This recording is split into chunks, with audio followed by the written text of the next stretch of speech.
Bismillahirrahmanirrahim. Assalamualaikum warahmatullahi wabarakatuh. Innal hamdalillah nahmaduhu wa nasta'inuhu wa nastaghfiruh wa na'udzu billahi min shururi anfusina wa sayyiati a'malina. Man yahdihillahu fala mudilla lahu wa man yudlil fala hadiya lahu.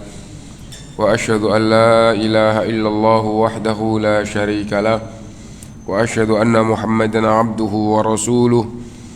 Ya ayyuhalladzina amanu taqullaha haqqa tuqatih wa la tamutunna illa wa antum muslimun. Ya ayyuhan nasu taqu rabbakumul ladzi khalaqakum min nafsin wahidah wa khalaqa minha zawjaha wa batha minhuma rijalan katsiran wa nisaa'a. Wattaqullaha alladzi tasaaluna bihi wal arham innallaha kana 'alaikum raqiba. Ya ayyuhalladzina amanu taqullaha wa qulu qawlan sadida yuslih lakum a'malakum wa yaghfir lakum dhunubakum wa man yuti'illaha wa rasulahu faqad faza fawzan 'azima. أما بعد فإن أصدق الحديث كتاب الله وخير الهدي هدي محمد صلى الله عليه وسلم وشر الأمور محدثاتها وكل محدثة بدعة وكل بدعة ضلالة وكل ضلالة في النار. Bapak-bapak, ibu-ibu, saudara-saudara sekalian rahimakumullah, alhamdulillah kita bisa melanjutkan kajian kita dari kitab Al-Wajiz dan sekarang sampai pembahasan mandi. Pembahasan mandi di dalam Islam itu mencakup mandi wajib maupun mandi sunnah. Dan dari sisi aturan mandinya sama saja, yang sering disebut dengan mandi besar. Mandi besar mandi seluruh anggota badan mulai ujung rambut sampai ujung kaki, itu disebut dengan mandi besar. Dan mandi syariat, istilah seperti itu. Lah karena ini syariat maka perlu kita pelajari seperti apa yang diajarkan di dalam Islam yang berkaitan dengan mandi ini. Adapun pembahasan yang pertama yang diangkat di sini adalah mujibatuhu, hal-hal yang mewajibkan mandi. Apa maksudnya? Mandi besar tadi mulai ujung rambut sampai ujung kaki, gitu. Itu yang dimaksud dengan mandi besar. Apa yang menjadikan orang itu wajib mandi? Apabila dia tidak mandi berarti dia tidak menjalankan kewajiban. Dan apabila ada amalan yang syaratnya harus sudah mandi terus dia belum mandi, maka tidak bisa dia mengamalkan amalan itu. Nah, intinya bahwa yang menjadikan mandi itu wajib, yang pertama adalah, kalau berkaitan dengan urutan kitab satu dengan kitab yang lain beda, tapi insya Allah pembahasannya hanya kalau masalah urutannya kitab satu dengan kitab lain bisa beda. Kita ikuti yang di sini dulu aja. Yang pertama, khurujul mani fil yaqdhah au fin naum. Yang pertama adalah apabila keluar air mani, baik dalam keadaan jaga maupun dalam keadaan tidur. Dalam keadaan tidur mimpi berbuat sesuatu terus akhirnya keluar sperma. Meskipun seandainya tidak merasa mimpi, mungkin mimpi tapi lupa atau tidak merasa mimpi, bangun-bangun ternyata basah dan basah itu bukan kencing tapi sperma, maka dia menjadi wajib mandi. Dia menjadi dalam keadaan junub dan wajib mandi. Apa sebabnya? Apapun sebabnya, yang penting kalau keluar sperma maka wajib mandi. Nah, jadi ini yang pertama. Rasulullah SAW bersabda, innamal ma'u minal ma', sesungguhnya kewajiban mandi itu jika keluar sperma. Wa an Ummi Salamah anna Umma Sulaim qalat, dari Ummu Salamah radhiyallahu anha, sesungguhnya Ummu Sulaim berkata radhiyallahu anha, ya Rasulullah, wahai Rasulullah sallallahu alaihi wasallam, innallaha la yastahyi minal haqq, sungguh Allah tidak tidak malu dalam kebenaran. Fahal 'alal mar'ati ghuslun idza talamat, wanita itu jika mimpi apakah wajib mandi? Qala na'am idza ra'atil ma'. Rasulullah SAW menjawab, iya jika setelah bangun dia melihat ada air.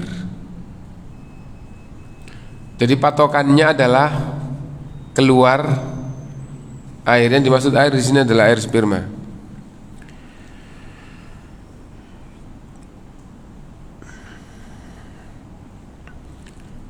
Adapun apabila dalam keadaan keadaan tidak tidur, gitu. Tushtaratu syahwatu fil yaqdhah dunan naum. Tatkala dalam keadaan jaga bukan tidur, maka menjadi wajib mandi jika disertai syahwat.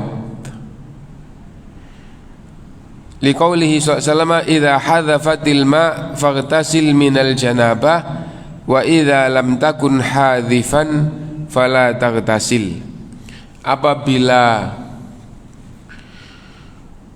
sperma itu keluarnya nyembur maka wajib mandi, kalau enggak maka tidak wajib mandi. Nah itu.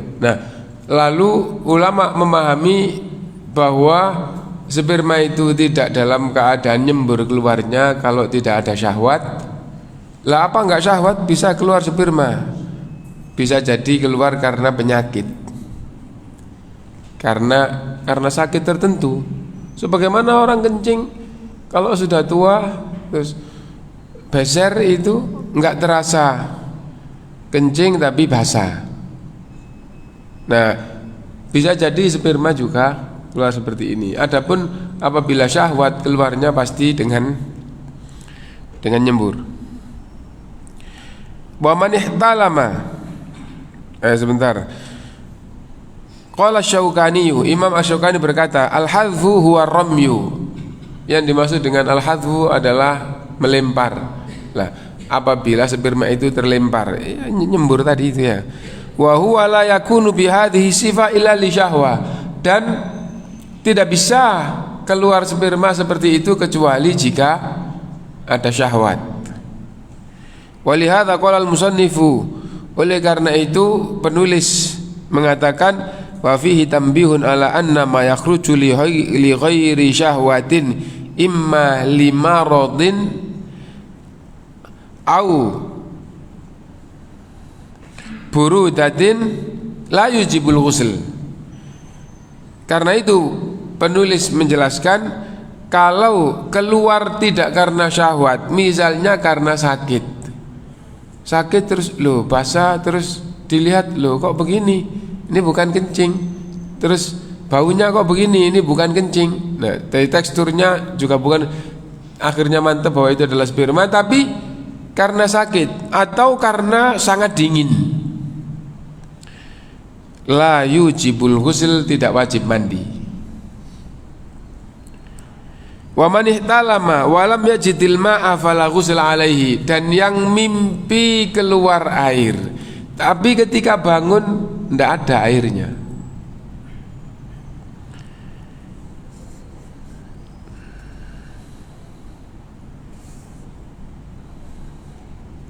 fala ghusl alaihi, maka tidak wajib mandi. Mimpi keluar air, mimpi berhubungan suami istri gitu ya. Terus bangun airnya tidak ada, kering, maka tidak wajib mandi. Wa man wajadal ma'a wa lam yadhkur ihtilaman fa alaihi al-ghuslu. Dan yang tidur bangun-bangun ada air sperma, ada air mandi, dan dia sama sekali tidak ingat mimpi apa, wajib mandi. Dan Aisyah qalat, dari Aisyah radhiyallahu anha ia berkata, su'ila Rasulullah sallallahu alaihi wasallam anir rajuli yajidul balala wa la yadhkuru ihtilaman. Rasulullah SAW ditanya oleh orang yang bangun tidur menjumpai basah, ada air, padahal tidak ingat mimpi sama sekali. Semalaman enggak merasa mimpi apapun, tapi bangun-bangun ada air itu. Faqala yaghtasil, maka Rasulullah SAW menjawab dia wajib mandi.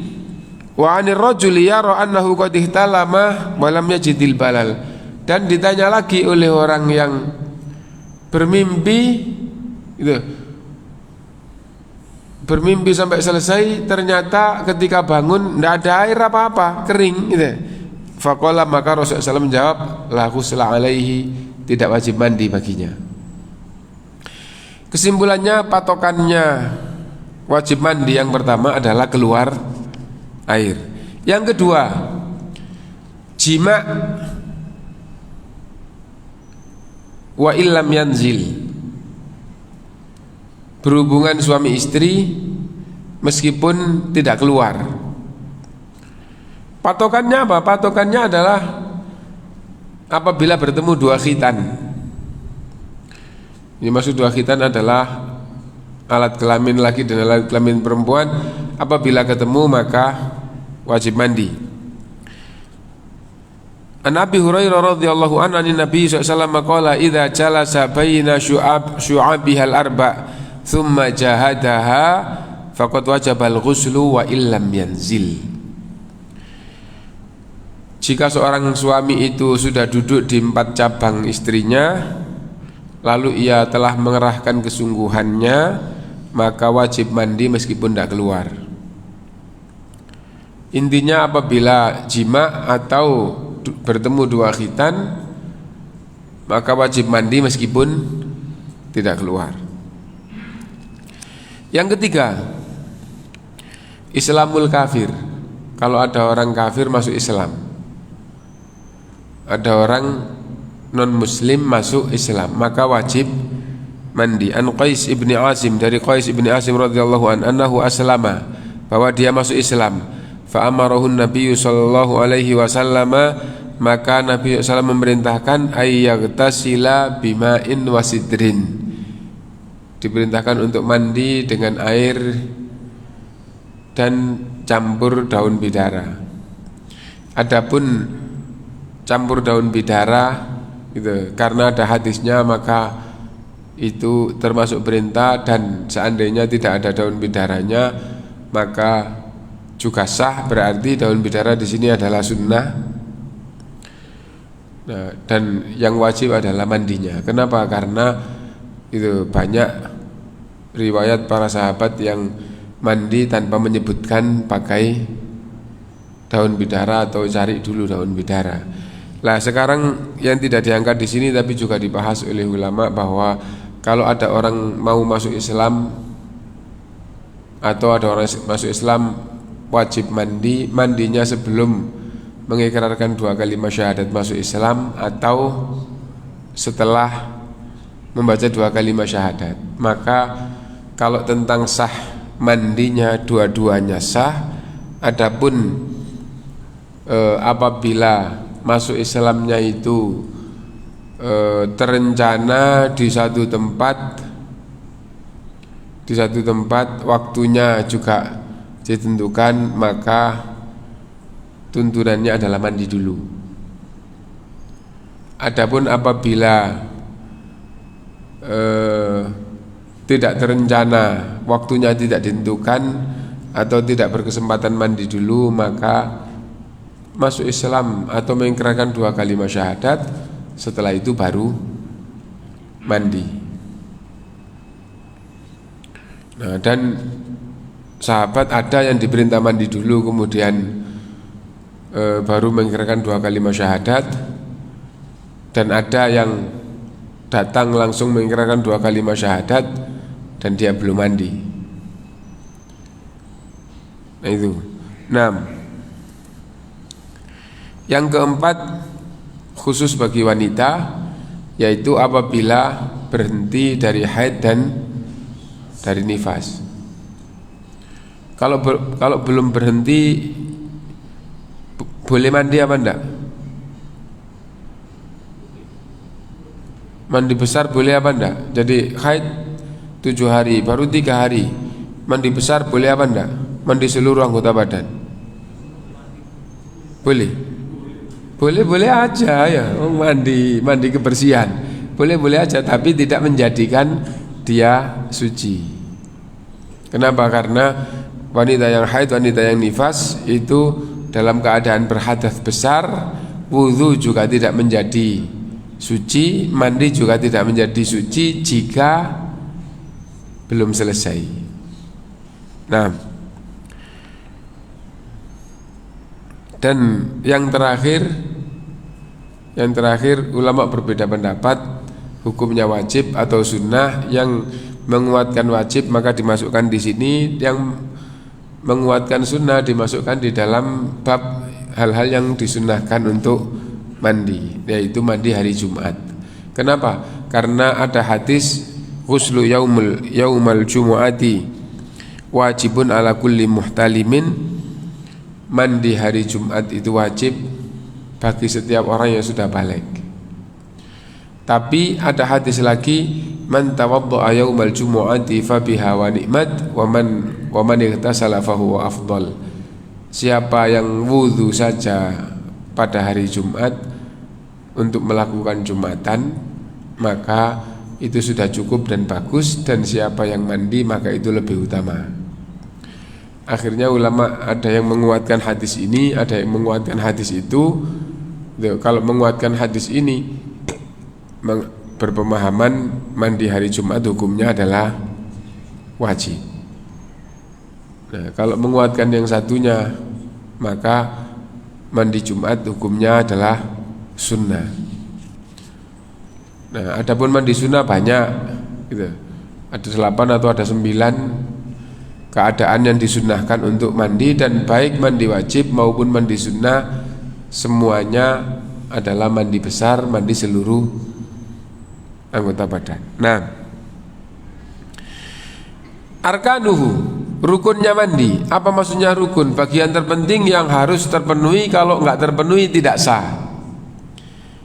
Nah, arkanuhu, rukunnya. Apa rukunnya? Rukunnya yang harus ada supaya sah adalah 2. Yang pertama niat, yang kedua air mengenai seluruh anggota badan. Air mengenai seluruh anggota badan. Yang penting sudah niat dan air mengenai seluruh anggota badan maka sah. Karena itu sering dicontohkan, kalau misalnya dia punya kolam renang, dia dalam keadaan junub, kemudian niat mandi junub, terus lompat ke kolam renang, tenggelam, terus naik lagi, terus sholat, maka sah. Kenapa? Karena sudah terpenuhi rukunnya. Dan apabila rukunnya sudah terpenuhi maka sah, kalau belum terpenuhi maka tidak sah. Nah, itu rukun ya. Nah, adapun tata cara yang sesuai sunnah supaya mendapatkan pahala, sebagaimana waktu wudhu Rasulullah SAW bersabda, apabila salah satu di antara kalian wudhu lalu membasuh kedua tangannya, berguguran dosa-dosa dari tangannya sampai di balik kuku-kukunya. Apabila membasuh wajahnya, berguguran dosa-dosa di wajahnya sampai yang di balik kelopak matanya. Apabila membasuh kedua tangannya sampai siku, berguguran dosa-dosanya. Apabila mengusap kepala, berguguran dosa-dosa dari kepalanya. Dan apabila membasuh kedua kakinya, berguguran dosa-dosa di kedua kakinya sampai di balik kuku-kuku kaki-kakinya. Nah, berarti tidak sekedar suci dari hadas, tapi supaya menggugurkan dosa. Nah, yang menggugurkan dosa Atau yang sempurna apabila ngikuti tuntunan, tidak sekedar sah. Kalau tadi kan langsung lompat ke kolam renang terus naik lagi sah, iya sah, tapi apakah yang seperti itu yang akhirnya mendapatkan faedah lebih? Nah, lalu untuk apa Rasulullah SAW menuntunkan tata cara mandi yang sunnah kalau itu dianggapnya yang penting sudah semua ya gugur dosa-dosa misalnya seperti itu. Nah, karena itu ada sunnahnya. Lah seperti apa sunnahnya? Karena panjang ya, langsung saja bahwa apabila Rasulullah SAW mandi junub, yang pertama membasuh kedua tangannya, kemudian membersihkan, kalau digabung dengan hadis lain, 2 lubang bawah atau alat kelamin dan alat untuk buang air besar. Jadi membersihkan 2 yang di bawah. Setelah itu berwudu seperti wudu untuk sholat. Nah, jadi memulai dengan membasuh kedua tangan, kemudian membersihkan 2 lubang bawah, kemudian berwudu seperti wudu untuk sholat. Dan di dalam riwayat yang lain berwudu sampai mengusap kepala, tidak pakai membasuh kaki. Nah, setelah itu mulai kepala, kemudian anggota badan berikutnya yang double didahulukan yang kanan, gitu, seperti tangan kanan, kemudian tangan kiri, terus badannya, terus kaki kanan, kaki kiri, terus terakhir adalah membasuh kaki sebagai kelanjutan wudhu yang belum basuh kaki. Adapun apabila wudhu di awal tadi itu sempurna sampai seperti wudhu untuk sholat, ya kalau gitu berikutnya sudah seperti biasa orang mandi mengakhiri dengan membasuh kaki kanan, kaki kiri. Nah, jadi itu intinya, kesimpulannya dengan cepat bahwa mandi yang disunnahkan adalah tata caranya adalah membasuh kedua tangan, kemudian membasuh 2 lubang bawah, setelah itu wudu seperti wudu untuk sholat, setelah itu meneruskan mandi memulai dari kepala, kemudian ke anggota badannya, dan jika anggota badannya double didahulukan yang kanan sebelum yang kiri sampai selesai. Itu kesimpulan dari mandi yang disunahkan.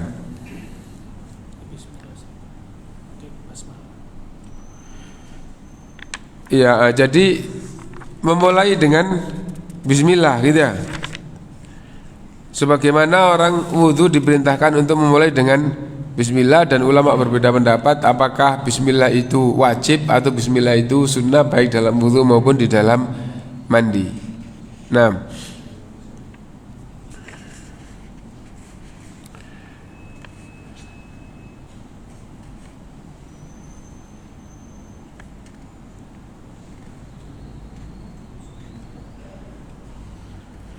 dan apabila orang yang mandi wajibnya itu yang penting sah meskipun tidak diawali dengan wudhu, setelah selesai langsung sholat itu sah. Karena mandi junub atau mandi wajib, mandi yang syar'i itu sudah mengangkat hadas besar, dan hadas kecil otomatis juga terangkat. Dan anggota wudhu juga sudah kena semuanya. Dan anggota wudhu juga sudah kena semuanya. An Aisyah radhiyallahu anha, dari Aisyah radhiyallahu anha, karena Rasulullah sallallahu alaihi wasallam la yatawaddau ba'dal ghusli minal janabah. Rasulullah SAW tidak pakai wudhu setelah mandi dari junub. Rawahu ashabus sunan wa lafdzul Ibnu Majah. Hadis diriwayatkan oleh imam-imam sunan. Imam sunan itu maksudnya Sunan Abu Dawud, Sunan Tirmidzi, Sunan Nasai, Sunan Ibnu Majah, itu meriwayatkan semuanya, dan teks ini yang persis di dalam Sunan Ibnu Majah. Wa lafdhu Abi Dawud, adapun lafaz yang ada di dalam Sunan Abu Dawud, kana Rasulullah sallallahu alaihi wasallam yaghtasilu wa yusalli rak'ataini wa salatil ghadati wa la arahu yuhtithu wudu'an ba'dal ghusli. Adalah Rasulullah SAW mandi, lalu sholat 2 rakaat, sholat di pagi hari, dan aku tidak melihat Rasulullah SAW wudu setelah mandi.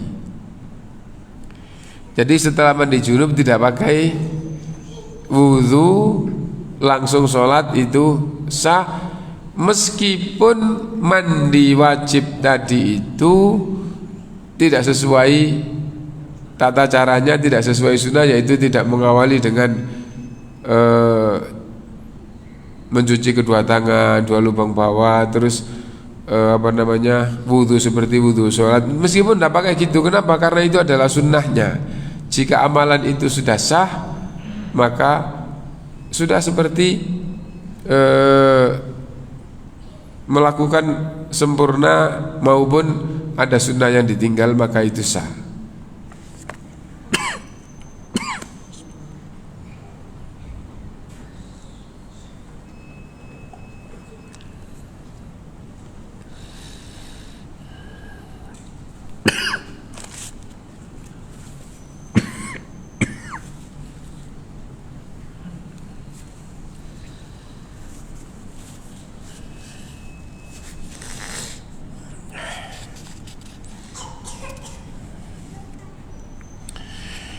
Faedah bagi wanita di dalam bab mandi, apabila wanita itu mandi junub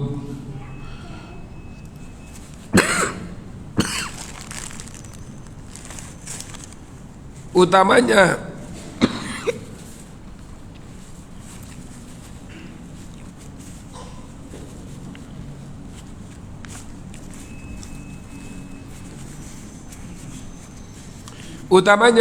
apabila sehari lebih dari sekali dan rambutnya dipintal, boleh rambutnya tidak dibuka dan hanya disiram pangkal rambutnya atau kepalanya. Artinya kalau rambutnya panjang dipintal gitu, terus rambutnya yang dipintal ini tidak disiram, itu boleh, utamanya apabila sehari mandi lebih dari sekali. Mandi dari, yang misalnya pagi hari junub, habis itu nanti mulai agak siang waktu duha atau mau zuhur dia junub lagi dengan suaminya, maksudnya gitu ya. Nanti setelah zuhur junub lagi. Nah, maka boleh dikasih yang panas, dicampur yang panas, dicampur yang panas, yang panas di dispenser.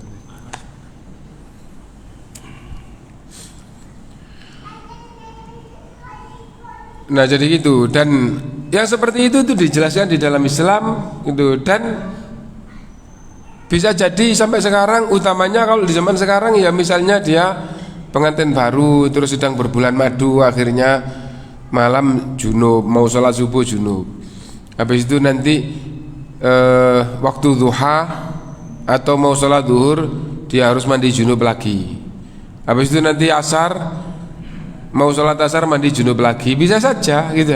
Nah, ternyata di dalam hadis sendiri diajarkan wanita yang mandi junub, utamanya yang sehari lebih dari sekali, itu boleh pintalan rambutnya itu tidak dibuka. Lah waktu mandi cukup disiram pangkal kepalanya, dan bahkan boleh tangannya dibasahi, terus yang penting kepalanya basah bagi wanita. Adapun apabila mandi selain junub, mandi suci dari haid, suci dari nifas, maka pintalan harus diurai dan harus basah semuanya. Gitu.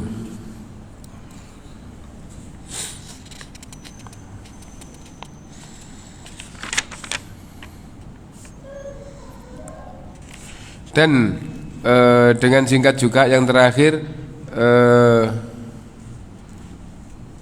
suami istri mandi bersama bahkan di dalam satu bejana itu dibolehkan di dalam Islam.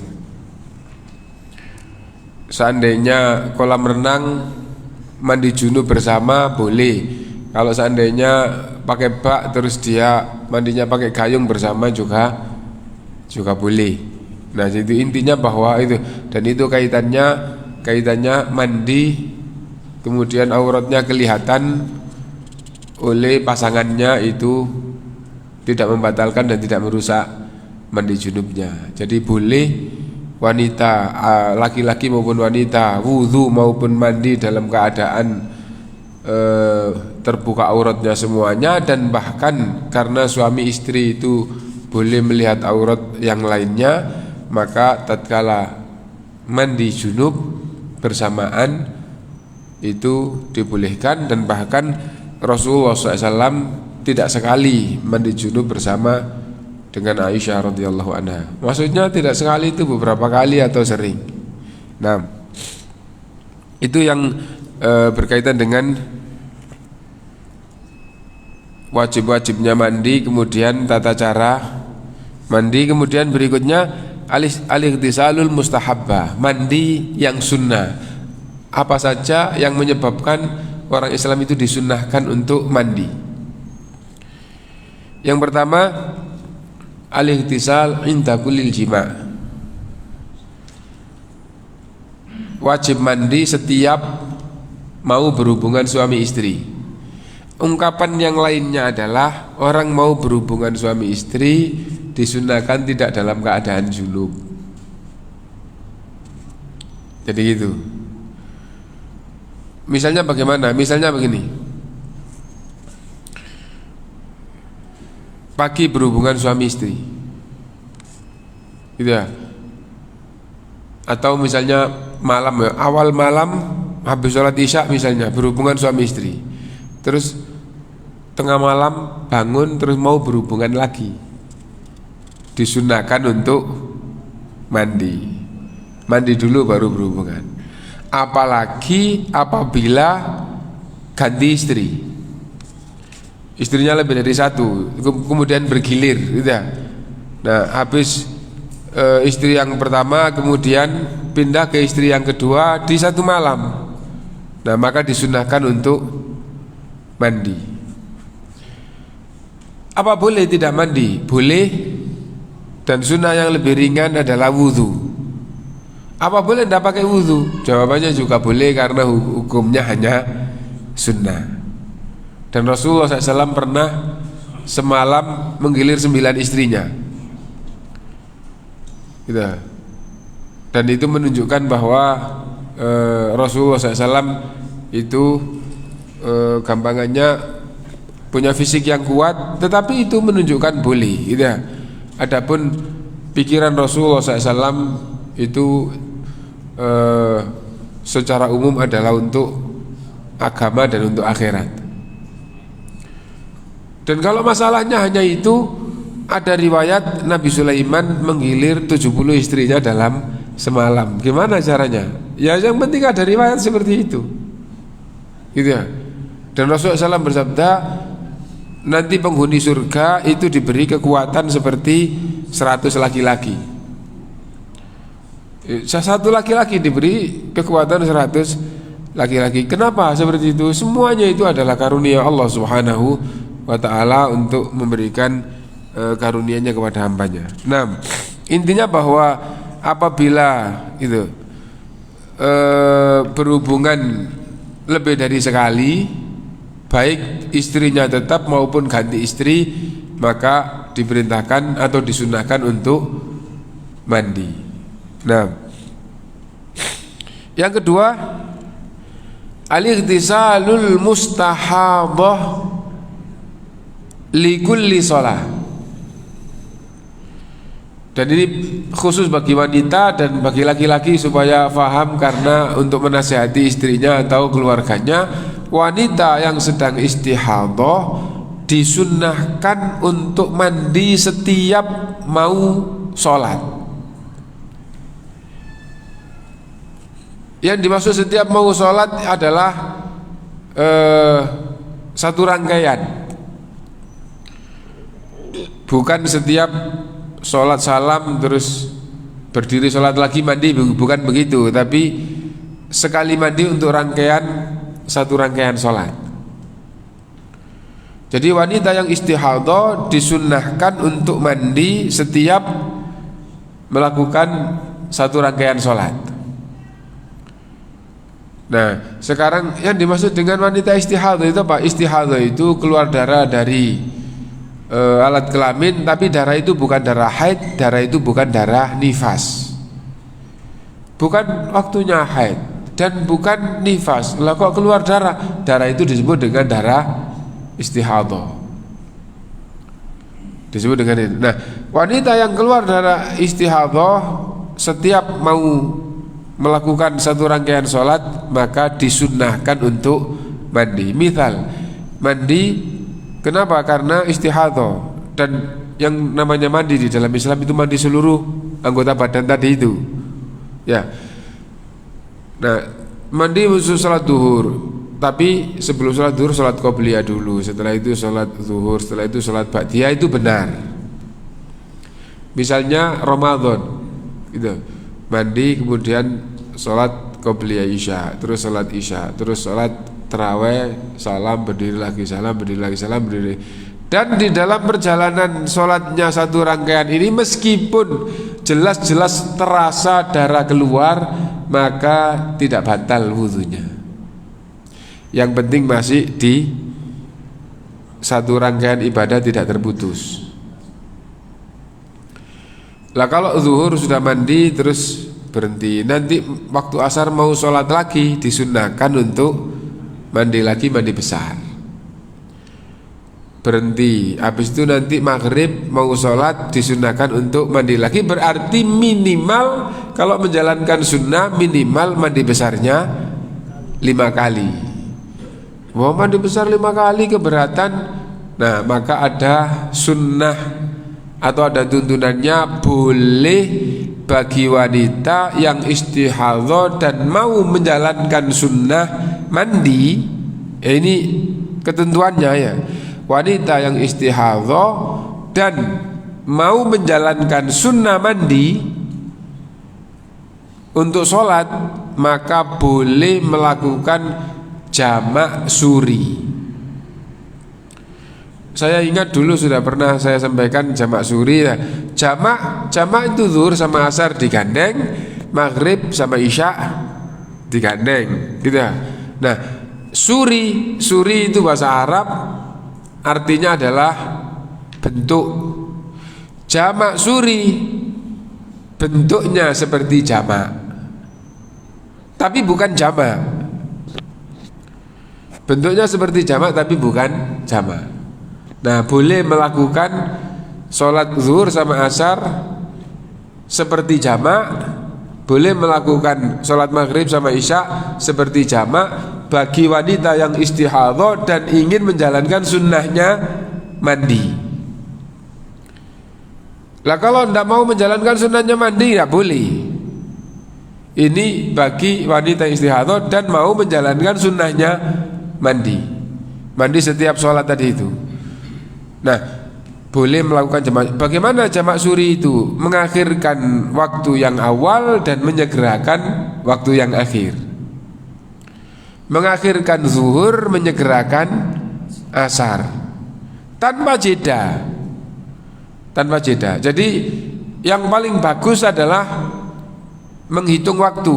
Oh, saya butuh mandi sama persiapan pakai ganti kurang lebih 10 menit atau mungkin kurang lebih 1/4 jam, tergantung pemahaman wanita ini.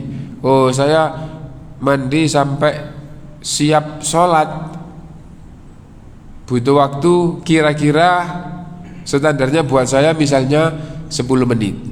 Sholat duhurnya 4 rakaat 5 menit, berarti 15 menit. Kalau begitu kapan masuknya waktu asar? Misalnya pas jam 3. Kalau gitu mulai mandi jam 3 kurang 1/4. Kenapa? Untuk mandi dan persiapannya 10 menit, untuk sholat 5 menit, setelah salam dari sholat duhur langsung sholat asar 4 rakaat juga. Nah, dan tanpa melihat waktu lagi. Tanpa melihat waktu lagi. Nah, tanpa melihat waktu bagaimana? Jam 3 kurang seperempat, jam 3 seperempat, sekarang saatnya saya mandi. Terus persiapan mandi, terus sholat zuhur, terus langsung sholat asar. Nah, sekarang kejadiannya gimana? Kejadiannya gimana? Seandainya setelah di kamar mandi yang rencananya itu mandi 10 menit, perhitungannya tadi itu ternyata buang air besar. Akhirnya keluar dari kamar mandi sudah asar. Ya, padahal belum sholat zuhur. Tidak apa-apa, kan jamak suri tadi itu ya, bentuknya seperti jamak. Tidak apa-apa, waktu asar santai aja, tidak usah tergesa-gesa. Setelah itu yang penting jalan terus, tidak jeda untuk makan dulu, beli bakso dulu. Enggak gitu. Jadi mandi, setelah mandi langsung sholat duhur, salam, terus sholat asar. Enggak pakai tunggu adzan. Karena itu contoh yang keadaan tadi itu. Bagaimana kalau terlambat? Oh, ternyata asar, ya udah sholat duhur, salam, terus sholat asar. Terus ada kasus lagi, mandinya ternyata cepat. Setelah itu sholat, ternyata setelah sholat duhur belum masuk waktu asar. Tidak pakai nunggu, meskipun belum masuk waktu asar langsung sholat asar, kan jamak suri. Ya kalau gitu udah jamak gitu aja, nggak pakai suri. Loh enggak, kalau jamak saja boleh jam 1 sholat duhur sama sholat asar, boleh jam 4 atau jam setengah 5 sholat duhur. Ini enggak boleh. Loh, ini sudah jam 4 sudah sholat duhur belum, kenapa? Istihadhah. Enggak boleh, sebab istihadhah terus jamak takhir. Atau misalnya sholat duhur jam setengah 12, mau jamaah mau di rumah sekalian sholat asar. Lu kenapa? Istihadhah. Enggak boleh. Istihadhah bolehnya jamak suri. Lah jamak suri tadi itu mengakhirkan waktu zuhur, menyegerakan waktu asar. Dan enggak apa-apa nanti dua-duanya ternyata belum masuk waktu asar, atau dua-duanya setelah masuk waktu asar, enggak apa-apa. Kenapa? Karena ada makna jamaknya. Tidak jamak secara mutlak disebut dengan jamak suri. Lalu setelah kita paham seperti ini, sebentar. Bagi wanita yang istihadhah, tatkala istihadhahnya cukup deras, sholat baru sholat duhur, wah ini terasa ada ini dibuka, pembalutnya pasti ada darahnya. Tidak apa-apa, langsung sholat asar. Kenapa? Karena dia sedang dalam keadaan sakit. Bukan sakit fisiknya, tapi sakit sehingga keluar darah. Bukan darah haid, bukan darah nifas. Ada organ yang tidak normal sehingga akhirnya seperti ini. Nah itu. Nah, lalu ada ijtihad. Kalau tadi itu hadis ya, ada ijtihad yang berkaitan dengan yang semisal dengan wanita yang istihadhah, dan hukumnya disamakan dengan wanita istihadhah, yaitu orang yang beser. Orang yang beser. Wah, kalau sholat belum selesai itu sudah basah, tidak apa-apa. Tidak apa-apa. Kenapa? Karena dia beser lah. Kalau basah, wudhu lagi, bersih lagi, terus wudhu lagi, terus lo gini lagi, gak iso sholat kan? Nah gitu. Nah karena itu karena itu orang yang berpenyakit beser hukumnya sama dengan yang istihadhah. Nah, laki perempuan sama, karena beser itu terjadi pada laki dan juga terjadi pada perempuan. Loh, kan keluar najis, apa bajunya nggak najis? Apa nggak batal wudhunya? Ini sakit, akhirnya satu rangkaian tadi itu tetap sah, tapi satu rangkaian. Setelah berhenti dari ibadahnya, maka kalau mau ibadah lagi wajib membersihkan najisnya dan wajib mensucikan dirinya. Makanya tadi itu satu rangkaian terus boleh jamak suri tadi itu ya. Dan tadi sebelum itu misalnya Ramadan terus tarawih. Nah, wanita yang istihadhah terus baru sholat isya, belum sholat ba'diyah, belum tarawihnya sekian lama, sudah kalau deras sudah banyak darahnya, tidak batal. Kenapa? Karena masih di satu rangkaian ibadah. Nah, itu bagi wanita yang istihadhah dan yang beser juga kayak itu. Karena itu misalnya ada bapak-bapak yang beser terus Ramadan, ya apa ya, saya boleh tidak ke masjid terus pakai pembalut atau pakai pempes gitu ya. Nah, tidak apa-apa. Yang penting aman dan tidak sampai ngotorin masjid. Dipakai sholat isya gitu aja lah, nanti sudah netes, sudah beberapa kalau seandainya tisu ya sudah sangat kelihatan loh ada. Tidak apa-apa sampai selesai ba'diyah terus sholat tarawih, salam tarawih sampai witir, itu tidak membatalkan wudunya. Kenapa? Karena dia dapat rukhsah karena penyakit atau karena sakit yang dialami ini. Nah, mungkin itu dulu yang kita baca. Kita baru sampai di yang nomor 2 mandi yang disunahkan, yaitu wanita istihadhah. Dan kalau ada pertanyaan singkat saja nggak apa-apa. Karena singkat aja terus ini sudah waktunya habis. Kalau lupa mandi bukan tidak merasa, tahu-tahu kejadian, tahu-tahu ada. Kalau lupa mandi maka kebanyakan ulama wajib mandi dan sholat lagi. Jadi misalnya begini, dia betul-betul dalam keadaan junub malamnya dalam keadaan junub. Terus pagi-pagi wudu, terus langsung sholat.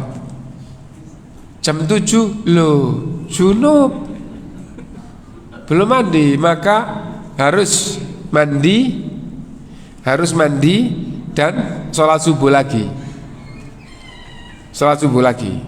Tapi kalau orang itu asalnya tidak tahu, ternyata ada, maka itu tidak wajib mengulang.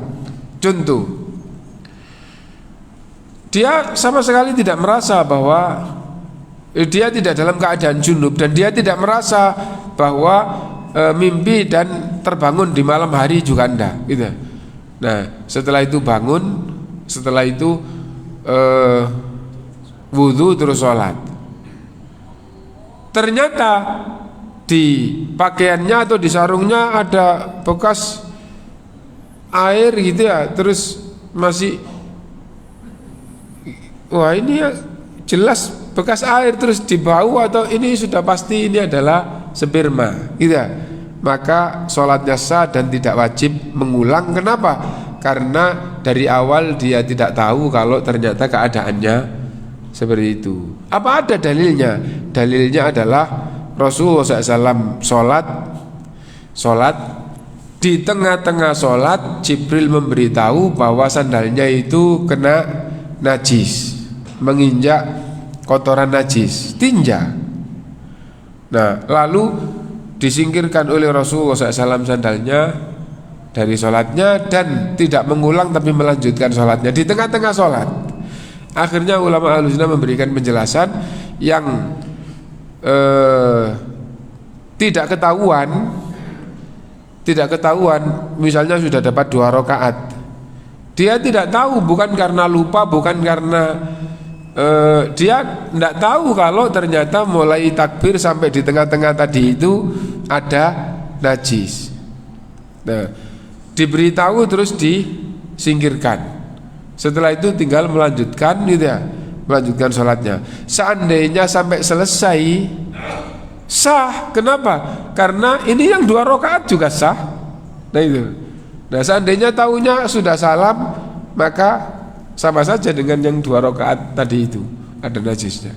Nah, berarti kalau sebabnya itu tidak tahu, tahunya loh, nah kok begini. Nah, misalnya begini, kita sholat, setelah sholat selesai, ini apa sih kok kuning-kuning di bau? Loh, ini kotoran anaknya ini, baunya jelas, misalnya punya anak kecil gitu ya. Nah, maka sholatnya sah. Kenapa? Karena mulai takbir sampai salam dia tidak tahu. Nah, adapun apabila dia tahu terus lupa, nah maka kebanyakan ulama mengulangi, memenuhi syaratnya dan mengulangi, meskipun ada pendapat enggak, karena Allah tidak menghukum yang lupa sebagaimana Allah tidak menghukum yang tidak tahu. Jadi kalau lupa itu tidak dihukum itu. Nah, tapi di dalam masalah ini kebanyakan ulama tadi seperti itu. Mungkin itu, dan mudah-mudahan bermanfaat untuk kita semuanya. Subhanakallahumma bihamdika asyhadu an la ilaha illa anta astaghfiruka wa atubu ilaik. Walhamdulillahirabbil alamin. Assalamualaikum warahmatullahi wabarakatuh.